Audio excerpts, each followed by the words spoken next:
Hey, what's up, guys? Awesome back here for another video. It's about 9 o'clock. Well, it's 8:47 right now.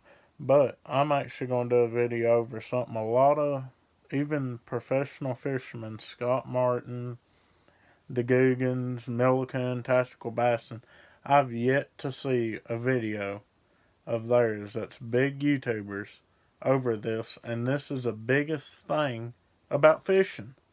The biggest thing. So, we are going to be talking about safety, not just pond fishing, river fishing, but also lake fishing, taking your boat out and everything.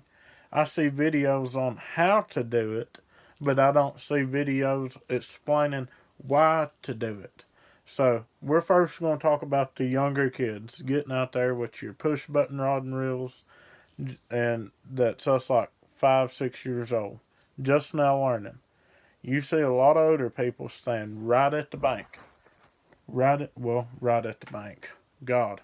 Right at the edge of the water. I do that myself. That is not good safety. Because if you slip, you can literally drown from drinking water. Literally. Now, I'm not exaggerating. Water is one of the most underrated, underestimated killers in the world. You can drown from it and not even be, you can literally drown in a tub of water. So, with that being said, if you are in a pond or something, you slip in, you catch a cramp. I mean, yeah, it's literally inches of water you can stand up in, but you're going to sink in mud. If you are a short person, what are you going to do? So, make sure if you are taking a 5 or 6 year old as an adult, watch that kid. I don't care if it's your cousin, little brother, little sister, your son, your daughter. I don't care if it's your neighbor.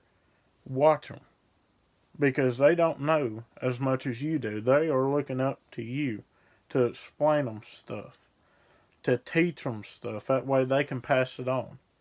So that is about all I got. Stand back from the water until you learn about footing and stuff like that. I know it looks easy, but it can easily go wrong. Easily.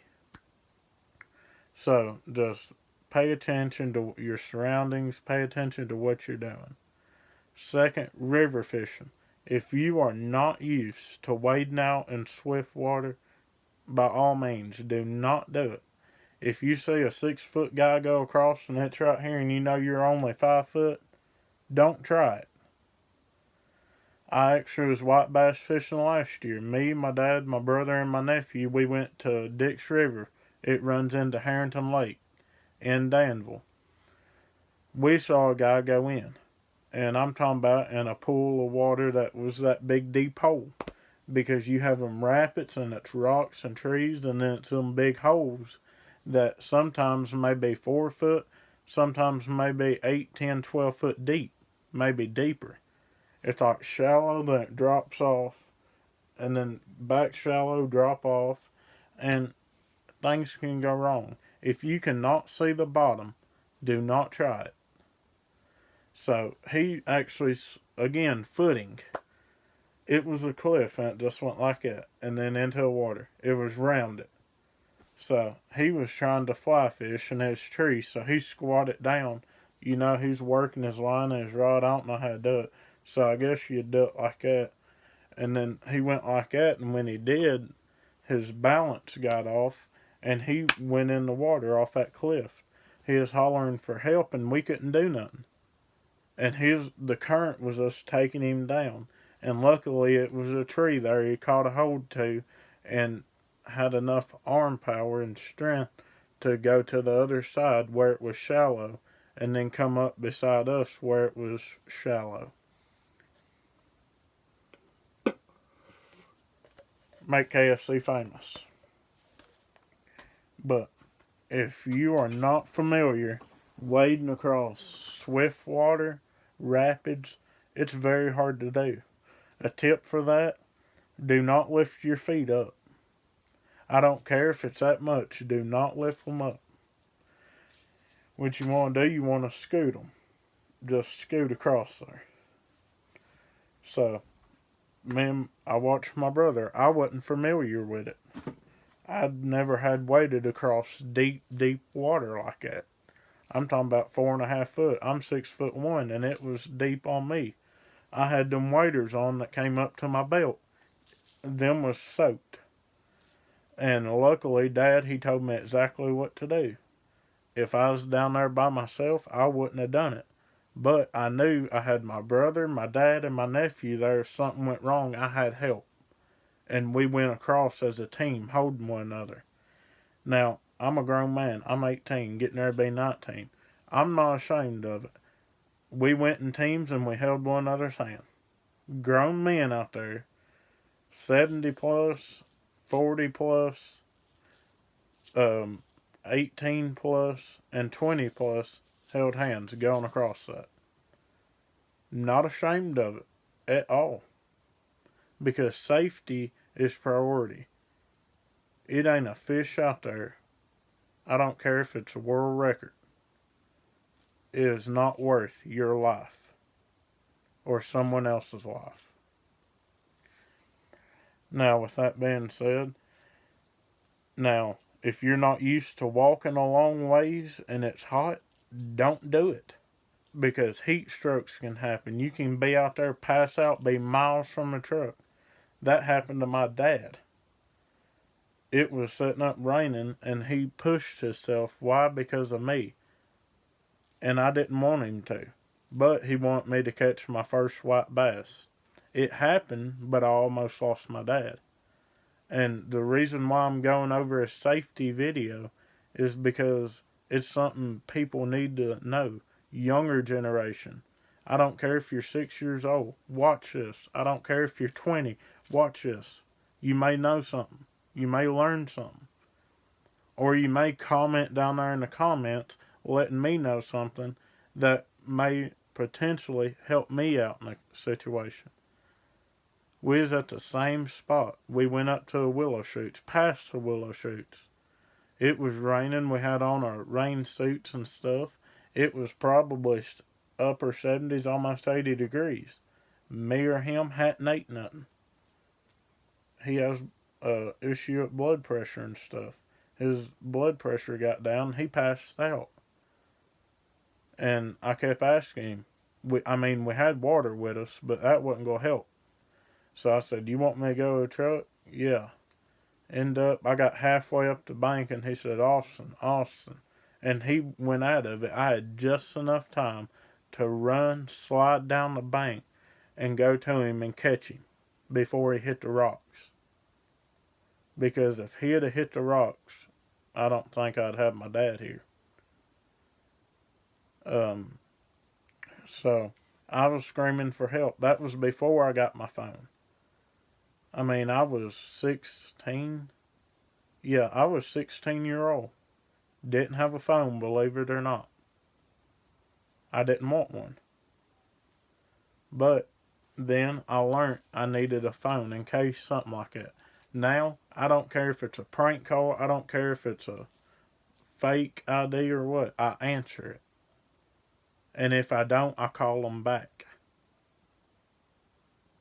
Because I never know if somebody's phone's dead or busted or whatever, and they need me to come help. So, I always answer my phone. Now, we are going over a serious topic here.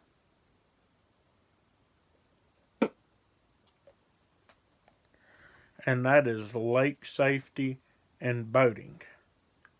So we're just going to go over typical lake safety. You're standing on the bank, you casting and stuff. Again, stand back from the water. Them boats go by, that tide comes in. It can easily get up, and when it goes back out, pull you out with it. You see that a lot in oceans. But believe it or not, it can happen at the lake, at the right lake.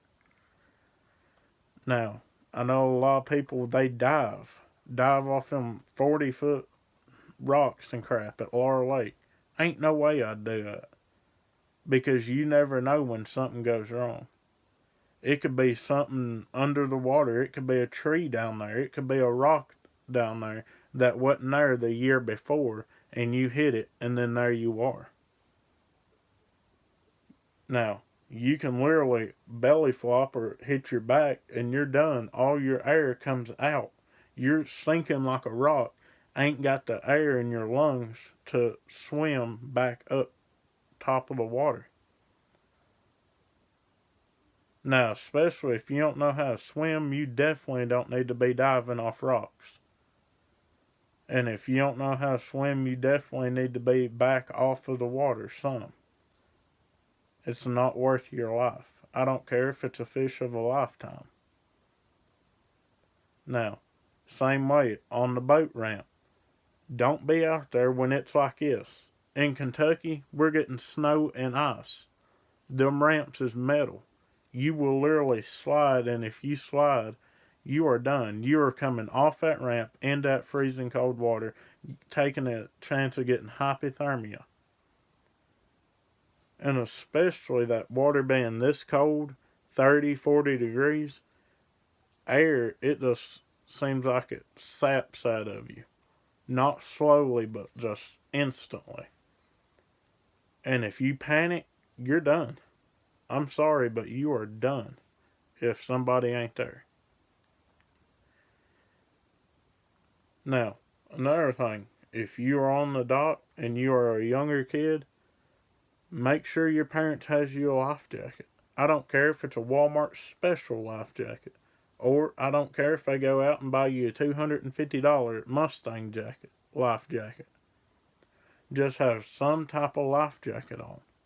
Because chances are, if you are young, you are small in weight and in height. Not all the time it's somebody there to get you in time. If you inhale the wrong way, you're done. And by dead, I mean the alternative of alive. I hate saying the word, but that's why I'm saying you are done. So, I'll tell you a little bit about my past experience. This is why I'm going over it, because it's important. I was a sophomore in high school. I was 14, 15 maybe. We went to Laurel Lake. Well, my partner was in a tournament, school tournament. My partner had to go number 2, and we went to Holly Bay. It was a big pontoon boat came by and that no wake running wide open. And it was summertime. I think it was in August. Like August 8th or something. This was years ago. I can't even remember. I know it was in August. Might have been in later August. I believe it was. But anyway, I was trying to, well, I was holding the boat. You know, I'm sitting there like that. Ended up, the boat started going like that out into the lake. I mean, I didn't know. That was like my, basically, I'd only been on a lake that big one, maybe 2 other times. That was my first ever time being on Laurel Lake, ever. The only other big lake I fished before that in a boat was Cumberland. That's big lakes. I mean, I fished Woods Creek some, but I'm talking about big lakes where you get a lot of big boats, a lot of speed boats and pontoons and houseboats. So, I didn't know what it was going to do. I was a human bridge. Literally, my feet was in the boat, and I was like on my tippy toes. I was in like a push-up position, literally. And that boat went out, and I went in the lake. Well, I didn't know how deep it was there. I mean, it's a marina. I was young, I didn't know, because I wasn't experienced with it. So, I had on my life jacket, luckily, or I wouldn't be here. I don't really know how to swim. I know how to dog paddle, swim on my back, and stuff like that. I do not know how to swim to the top of the water, other than dog paddling. So, when I went in, I panicked. I instantly, I mean, I was right at 6 foot then. I tried to hit bottom and push myself up. No, wasn't going to happen. Luckily, I had my life jacket on, and I kept that in the back of my mind. Well, I swam to a dock, and it literally took 7 guys to pull me up and slide me on the dock. Everything was soaked. That was an expensive trip. I lost my favorite hat. I lost right at $100 multi-tool kit. I lost a $35 watch, and I think I lost maybe $100 in baits because I wasn't used to being that close to the bank. I was used to casting as far as I could. I mean, I fished ponds, really. I'd go Woods Creek every now and then, but outside of that, I didn't know. Now, that's my experience there. So now we are going to talk boating safety. Have a fire extinguisher. Watch Scott Martin's boat video. His boat caught on fire back there at the battery compartment. He had to take water and put it out. Have a fire extinguisher. Have a life jacket for you and your partner. At least have 2. A minimum of 2. At all times. Now, what I like to do, I keep extra life jackets in my boat. I did that with my old boat. I didn't care if it was me and Dad. I didn't care if it was me and John. I didn't care if it was me and whoever else. I kept an extra life jacket. Now, I know it's summer. When it's summertime, they get hot and irritating. It makes you itch. You're just like, man, I hate this. Well, if you know you go to a lake a lot, invest. Go to Cabela's or order you a life jacket that is low profile. And by that, I mean they are literally, they come around and zip up. And they are literally about that wide on you. They come around here. And that's it. You ain't got that big one going all around you and stuff. That is if you are fishing a lot or out on a pontoon boat a lot or joyriding. So now we've done the life jackets and fire extinguisher.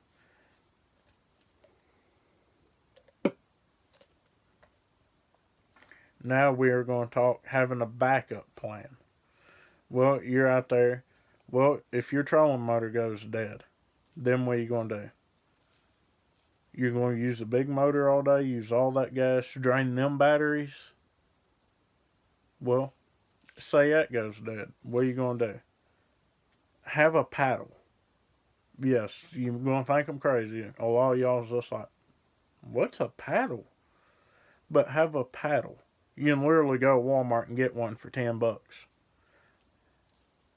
A scuttle paddle. I don't care if it's wooden or plastic. Wooden works better because plastic can break too easy. So, get you a paddle. That's just a last resort idea. You ain't gonna get nowhere fast, but it could get you into a dock. Or get you out there where somebody'd see you and you can flag them down. Another thing, if you're in like very, very danger, have a flare gun with you. Have something that goes off, goes in the air where they can see it. And a lot of people, they're just like, well, I packed me a 44 or 9.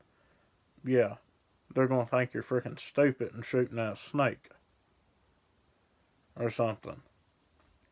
A flare gun goes up and it's a ball of fire. So, have that. Now, boating, another thing to boating is watch your surroundings. If you don't know the lake, please do not go out there running wide open like you would on your home lake that you fish every weekend. If you don't know if it's a sandbar there or a rock or anything, don't go through there running wide open. Go through there creeping. I don't care if you get past or not, because you're being safe. You are being safe, and it could save your life. Because you can see the top of the water, but you can't see what's underneath of you. If you run up on a rock, your lower unit's done. If you run up on a sandbar, the bottom of your boat's done, and your motor too. Chances are you're going to jump it, come up in the air, and either flip it or bust the entire bottom up. Then you're taking on water. Then you're going to sink the boat like Titanic. But I tell you what, it don't happen like Titanic. It don't stay there for 4 hours like that. It's fast if you're in a bass boat. I don't know much about other boats. I don't know much about pontoons or your runabout boats, speed boats, or nothing. I'm talking about bass boats, john boats, and stuff like that. But any boat is dangerous. I don't care if it's a john boat and it has a little trolling motor on it. They are a lot of fun, but a lot can go wrong in a hurry before you know it. Now, we're going to talk about running trash. And by running trash, I'm talking about going up Cumberland when that water's up. You got trees everywhere, you got trash floating everywhere. If you are not familiar with running trash, you can do two things. You can do number one, which is a smart thing, turn around and go back the other way where it was open water. Or you can do a 50-50 chance and creep through it, idle through it. And what you're going to do, you're going to take your boat and cut it, go back and go forth, back and forth. You're going to be creating a tight Z. And I'll tell you why, because if you run through there just straight as an arrow, what them logs is doing, yeah, you're hitting them with your boat, but they are staying straight. Like, here's your boat, and here's a tree. You're going to go over that tree, and your motor's going to be trimmed down. And look, you're going to hit that tree. You do not want a tree hitting your lower unit or your prop, because you're going to either break a blade on your prop, you're going to bend your prop, which I'm not sure if that's possible. I don't know, but you could. Not going to rule it out. Or you're just going to tear your lower unit off. And a lot of people, they're just like, yeah, I just got a little twig back there. And it'll be a freaking log that big around. So, weave through it. Because I'll tell you why. What you're going to be doing. Like, here's your boat. When, say it's a tree right here. When you cut your back end, the waves in the back end, your boat's still going to hit it, but it's going to knock it out of the way. And then when you weave back, the waves going to take him. When you weave back, the waves going to take him. The waves is going to take him out of your way. So, if you don't know how to run trash, I suggest not even trying it. Or if you ain't paid attention to somebody that you've been with, I'm not talking about a YouTuber, I'm not talking about a Major League Fishing guy or FLW guy or whatever other tournament is out there. If you are not physically in the boat with somebody that knows how to run trash, then don't do it. And if you are running trash with somebody and they know how, pay attention. Pay attention, because I've went down the lake and it be wide open. I'm talking about haul and tail running 50 plus and then come back and it be a log jam.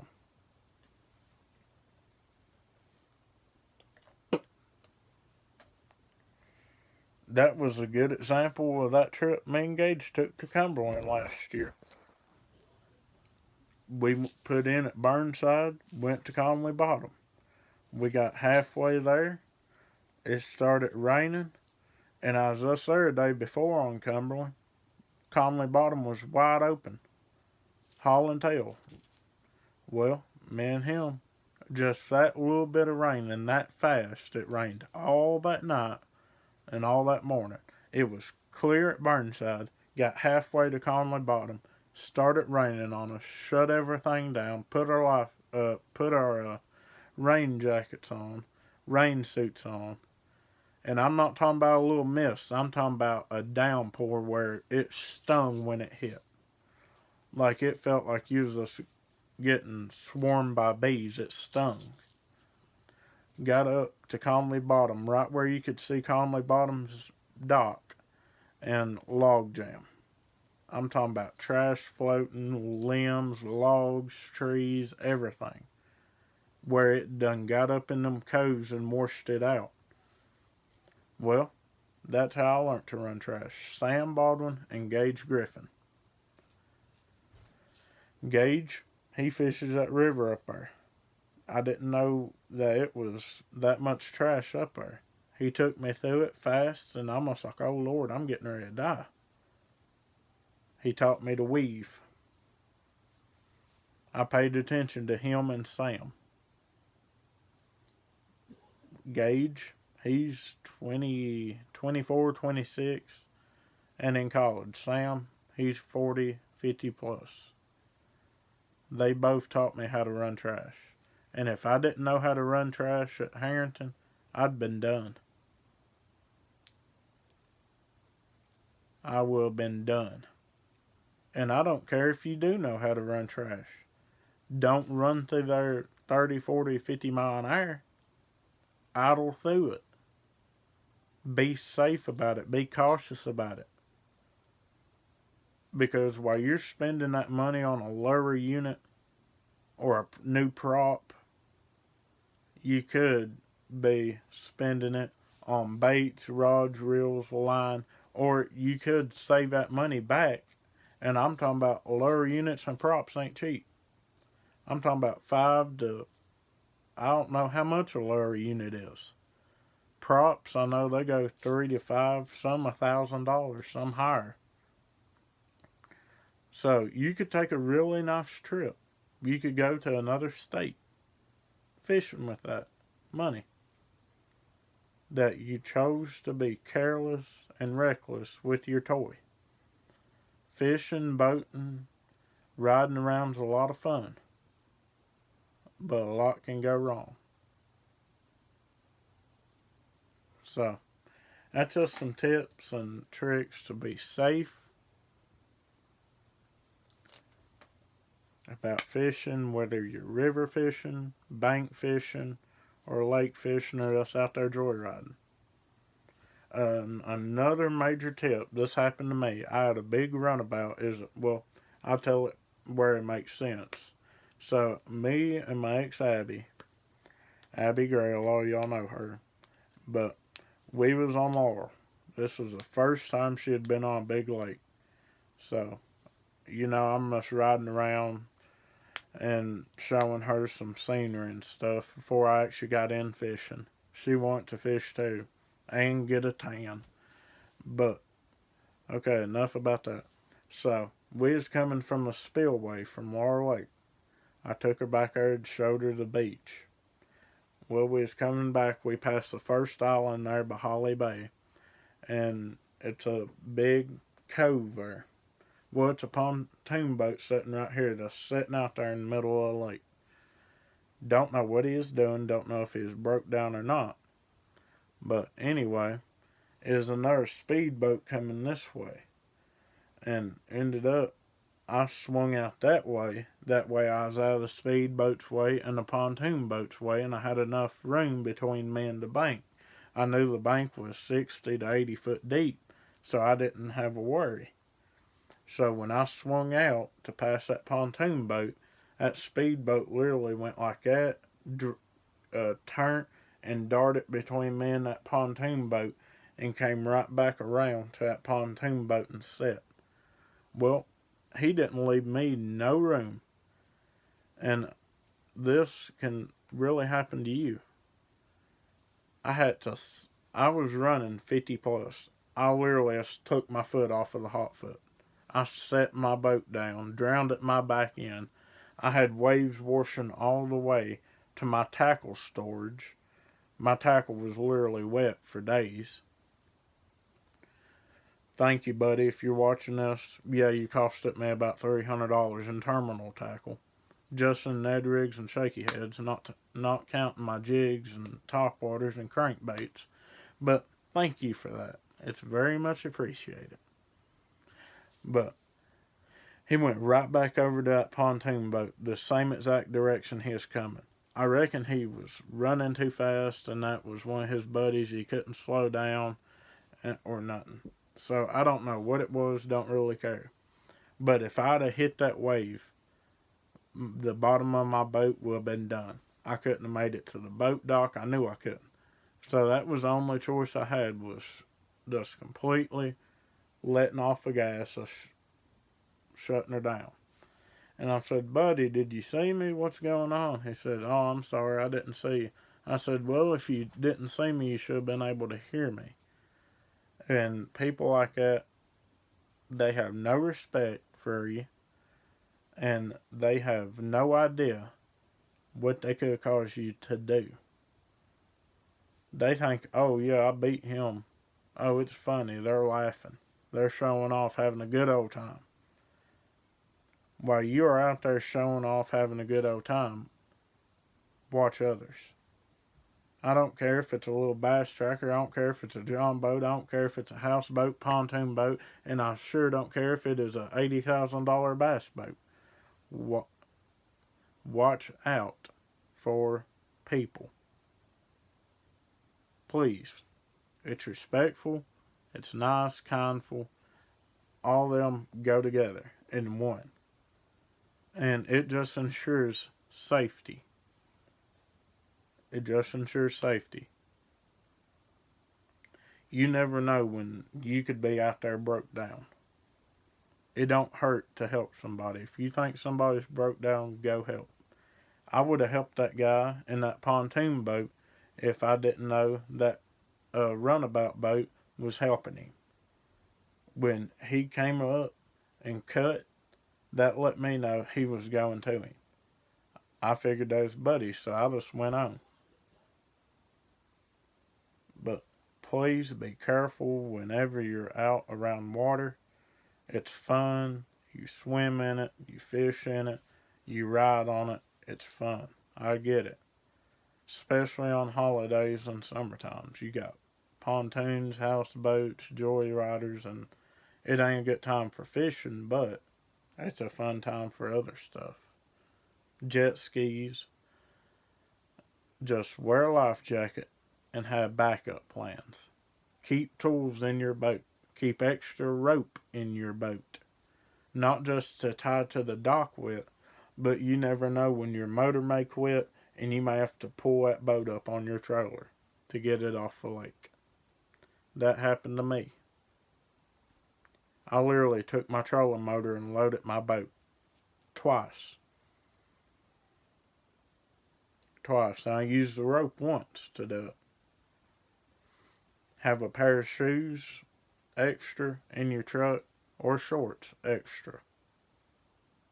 But that's all I got for y'all. Please like this video, because this is a video I actually want to get out to more people. The tackling stuff, the tips, tricks, I don't care. I seriously don't. But this video, please leave a like. When it's liked, it helps me out, and it will also show up more popular on YouTube. Then more people's going to watch it and learn. So just please leave a like. If you have anything I may have missed in this video, please comment it down below. And as always, make sure to check out Dogpatch, Saddlebrook Outdoors, Kurt Singers, and the Tackle Spot. Tackle Spot, I am working on your baits. I'm waiting on a package.